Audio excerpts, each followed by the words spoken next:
मारपीट की उन्होंने ससुराल वालों ने। तो उसके 2-3 दिन बाद ही हमारे पास ये फ़ोन आ गया कि आपकी बहन की डेथ हो गई है। परेशान करने वाला उसका हस्बैंड, उसकी मम्मी और उसकी एक लड़के के जीजा, एक बहन थी उसकी, और भी 2 आदमी हैं जो है।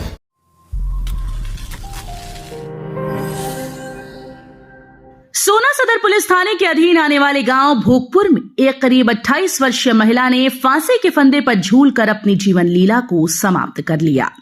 हालांकि मृतका की मौत को लेकर मृतका के परिजन इसे आत्महत्या नहीं बल्कि हत्या बता रहे हैं।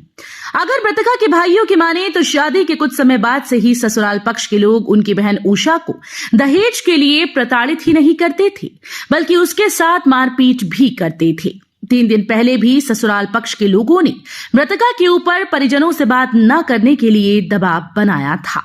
कई दिनों पहले हमारी बातचीत भी हुई थी, बहन से मम्मी ने बात भी की थी।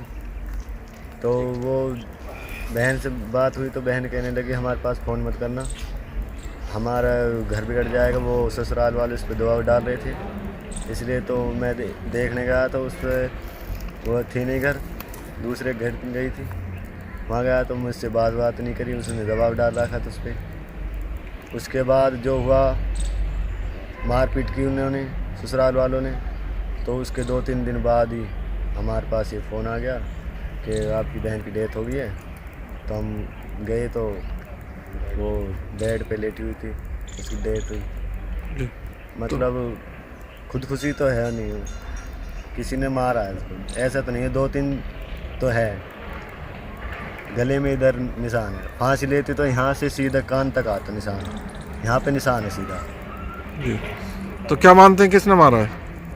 उनके ससुराल वाले हैं और उसकी जो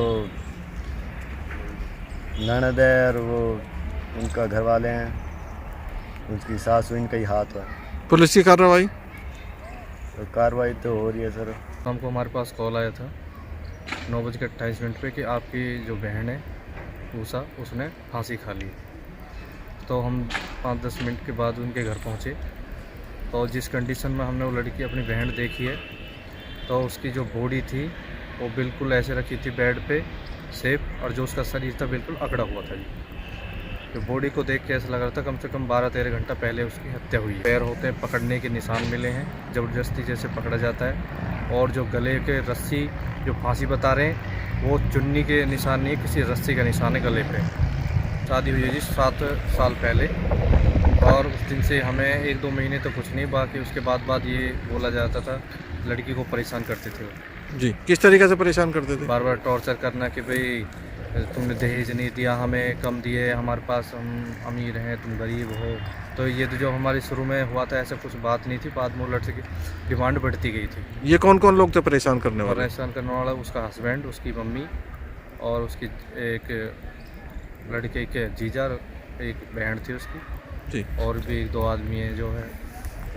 जो है तो क्या कार्रवाई चाहते हैं? कार्रवाई चाहिए, हमें इंसाफ चाहिए लड़की का, हमारी बहन का। इस मामले में पुलिस ने सूचना मिलने के बाद मृतका के शव को कब्जे में लेकर पोस्टमार्टम के लिए सोहना नागरिक अस्पताल के शव गृह में रखवा दिया, जहां से बोर्ड द्वारा मृतका का पोस्टमार्टम कराया जाएगा। वहीं मृतका के परिजनों के द्वारा दी गई दहेज के लिए हत्या करने की शिकायत पर शव का पोस्टमार्टम कराने के बाद आगामी कार्यवाही अमल में लाई जाएगी। लेकिन देखना इस बात का होगा कि पोस्टमार्टम रिपोर्ट के दौरान मौत के असली कारणों का क्या खुलासा होता है और पुलिस द्वारा आगामी कार्यवाही क्या अमल में लाई जाती है। रात को सूचना मिली थी, एक भोगपुर मंडी गांव है, इसमें एक विवाहिता ने सुसाइड कर ली है। इस संबंध में हम मौका पर पहुंचे और वहां से हमने फॉरेंसिक टीम को बुलाया और मौका की सारी कार्रवाई करके डेड बॉडी को हमने मोर्चरी शिफ्ट किया। आज परिजनों ने एक शिकायत दी है, उसके आधार पर हम बोर्ड द्वारा पोस्टमार्टम कराकर जैसी सूरत होगी नियम अनुसार आगे कार्रवाई की। क्या शिकायत दी गई है जी? दहेज हत्या के बारे में शिकायत दी है। बता दें कि मृतका उषा की शादी करीब 7 साल पहले हिंदू रीति रिवाज के अनुसार सोहना के गांव भोगपुर मंडी के रहने वाले विष्णु के साथ धूमधाम के साथ की गई थी। लेकिन 7 साल के दौरान मृतका को कोई संतान नहीं हुई। हालांकि मृतका के परिजनों का कहना है कि मृतका को दहेज के लिए प्रताड़ित किया जाता था और उनकी बहन ने आत्महत्या नहीं की बल्कि उनकी हत्या की गई है। क्योंकि उनके गले पर जो निशान है वो चुन्नी का नहीं बल्कि रस्सी का है और उनके हाथ पैरों पर भी चोट के निशान हैं। शव को देखने से भी यही लग रहा था कि मौत कई घंटे पहले हो चुकी थी, लेकिन ससुराल पक्ष के लोगों ने उनके परिजनों को बताया ही नहीं। हालांकि ये तो पोस्टमार्टम रिपोर्ट और पुलिस जांच के दौरान ही स्पष्ट हो पाएगा कि यह हत्या है या फिर आत्महत्या।